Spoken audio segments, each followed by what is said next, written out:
imam yang bijaksana aminnya ditampakkan untuk shaf pertama terutama paling tidak dengan nada yang cukup lah.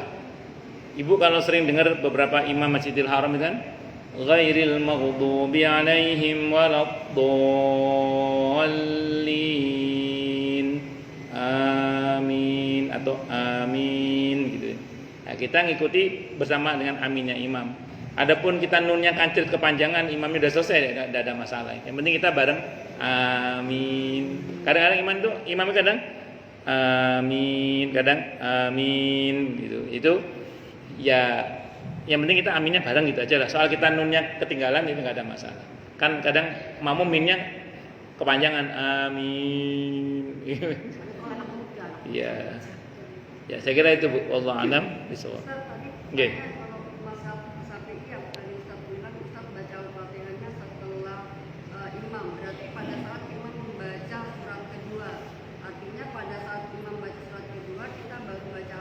Ya, kalau saya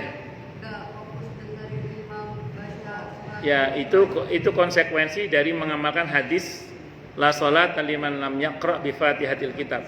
Tidak sah salat kalau enggak baca Fatihah. Itu berlaku bagi imam dan makmum. Dalam mazhab Syafi'i itu dinilai hadis yang paling kuat dalam masalah ini. Sehingga dalam mazhab Syafi'i imam dan makmum tetap wajib membaca Fatihah. Nah, walaupun dalam mazhab Syafi'i enggak harus sampai selesai. Jadi andaikan misalnya imam belum selesai baca surah, sudah selesai baca surah dan rukuk, kita belum selesai baca Fatihah, kita boleh ngikuti gerakan imam, ngikuti imam walaupun kita belum selesai baca Fatihahnya. Kalau bersamaan dengan imam, enggak bagus. Yang betul dengerin. Ya. Dengerin terus artinya dalam hati ikutin. Berarti Ibu mengamalkan hadis yang ketiga tadi, yang Abu Hurairah radhiyallahu anhu. Ya, cuman kalau saya pribadi karena saya bermadzhab Syafi'i, saya termasuk yang membaca. Itu saya kira itu. Monggo silakan kalau ada yang lain.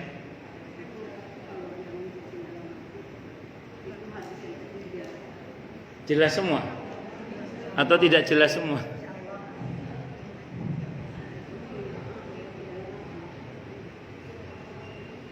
Cukup nggih? Apa? Malah bingung? Bingung kenapa?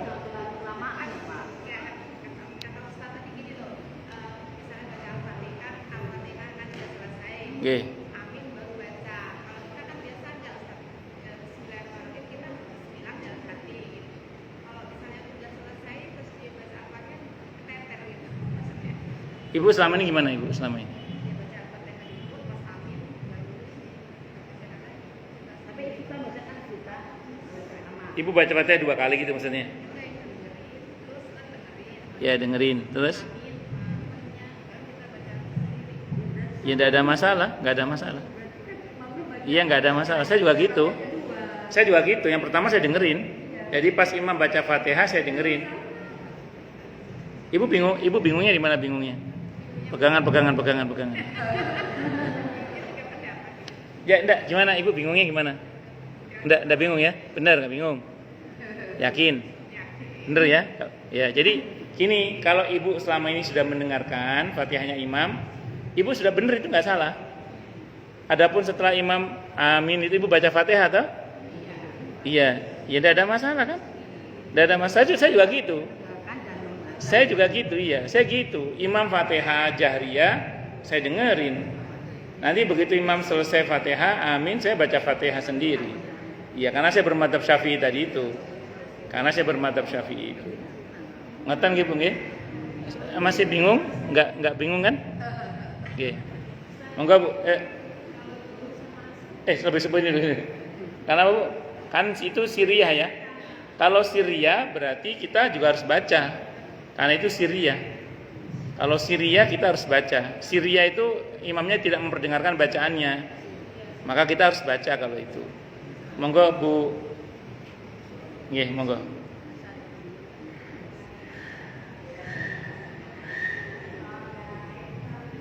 Darah haid.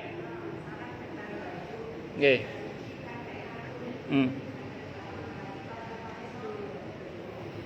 Di fikih itu kalau kita mensucikan najis termasuk darah, dicontohkan dalam fikih itu harus ini idealnya ya, harus hilang warna, rasa dan baunya.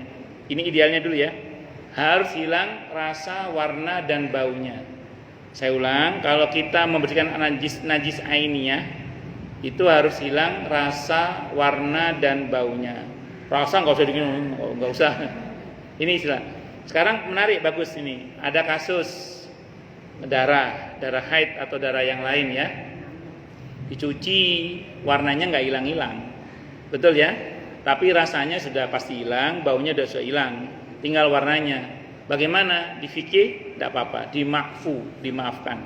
Jadi kalau sisa warnanya itu dimaafkan, tidak apa-apa. Itu di fikih contoh kasusnya gitu. Nah, jadi dimaafkan. Kenapa? Karena termasuk sesuatu yang sulit dihilangkan. Jadi jangan terus, kok hilang-hilang saya gunting aja deh. Enggak usah, tidak apa-apa itu dimaafkan. Ya sama. Yang penting sudah berusaha dihilangkan rasa, warna dan baunya. Kok warna nggak hilang, maka itu dimaafkan, tidak apa-apa. Wallahu a'lam. Ya, Bu Dokter.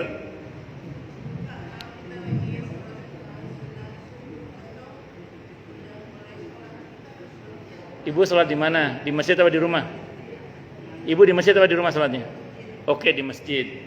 Kalau ibu sholat sunnah, kemudian ada iqomah, ada pendapat yang mengatakan harus dibatalkan.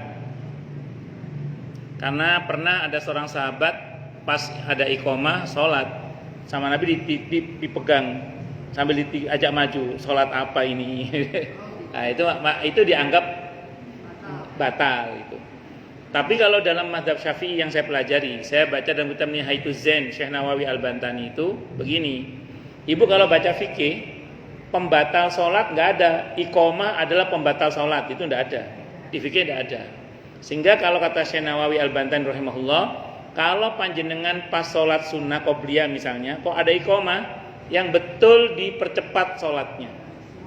Ya, dipercepat sholatnya, termasuk merubah, kalau perlu merubah jadi sholat sunnah mutlak, yang tadinya 2 jadi 1 rakaat aja, ya boleh. Jadi dirubah niatnya dari qobliyah menjadi niat sholat sunnah mutlak, selesai 1 rakaat, dirubah. Iya, dalam hati ngomong aja, dalam hati kan boleh merubah niat dari sholat sunnah muakkad ke sholat sunnah mutlak, tidak ada masalah. Iya, yang nggak boleh itu kalau dari niat sunnah ke fardu misalnya, itu tidak boleh. Nah, boleh dirubah niat sholat sunnah mutlak menjadi 1 rakaat salam, terus dipangkas-pangkas.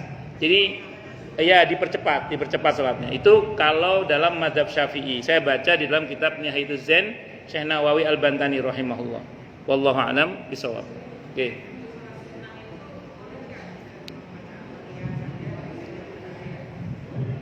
Dalam sholat kita membaca ya, biasanya saya kalau kondisi seperti itu tidak baca surah setelah Al-Fatihah, atau kalaupun baca surah 1 ayat saja, Bismillahirrahmanirrahim, Alhamdulillah, Bismillahirrahmanirrahim, Qul Huwallahu ahad, Allahu akbar. Jadi ya asal tumakninah, i'tidal, itu saya percepat menjadi 1 rakaat niat sholat sunnah mutlak gitu. Wallahu a'lam bishawab. Gitu. Tapi andaikan ibu pegang pendapat yang membatalkan, ya tidak apa-apa, karena langsung begitu qomat langsung assalamualaikum. Berarti ibu langsung dibatalkan seketika itu. Karena sholat sunnah itu boleh dibatalkan. Yang nggak boleh dibatalkan itu sholat fardu, kecuali memang ada pembatal.